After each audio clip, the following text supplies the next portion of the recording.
video, we'll show you how to process a dependent-only qualifying event in Summit. After logging in, navigate to the Participant tab and select Participant Central. Because this is a dependent who is not already in the system as a participant, you'll first need to create a new participant record. Select Add Participant, then choose Wizard. On the demographics screen, enter the information for the dependent who is losing coverage due to a qualifying event, such as divorce, loss of dependent status, or the death of an employee. If a spouse and one or more children are all losing coverage, add the spouse as the primary participant and the children as dependents. Begin by entering the individual's name. For the custom ID, enter the dependent's Social Security number. This is required to activate the individual for COBRA.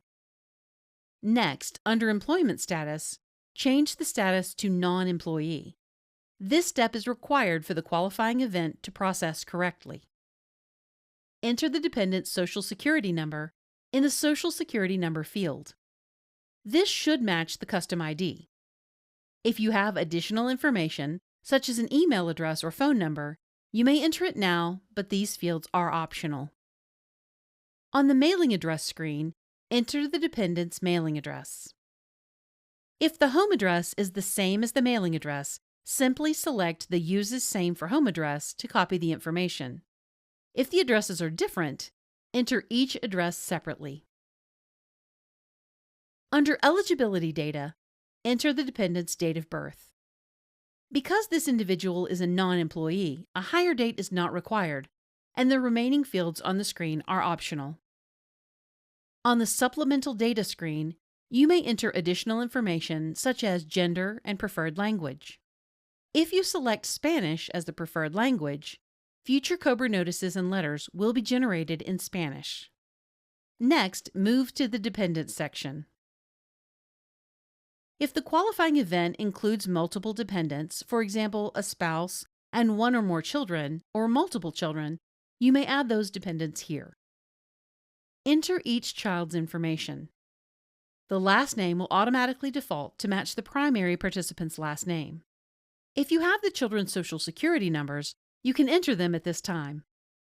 Be sure to select the appropriate relationship for each dependent. When you're finished, select Next. On the Plan Setup screen, select the plan from which the dependent is losing coverage. In this example, we'll select a medical plan. Select Save and Exit. You'll be redirected to the participant's record, where you'll enroll the dependent in the plan for the first time. Change the effective date to the date the dependent was originally enrolled in the plan. If you don't know the original enrollment date, enter the date of your open enrollment. Next, update the coverage tier if needed. In this example, we'll select Employee and Spouse tier. Select Save.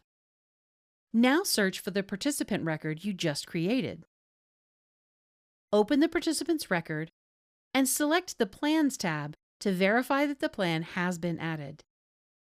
To process the qualifying event, select the appropriate plan and choose Edit Selected Plan.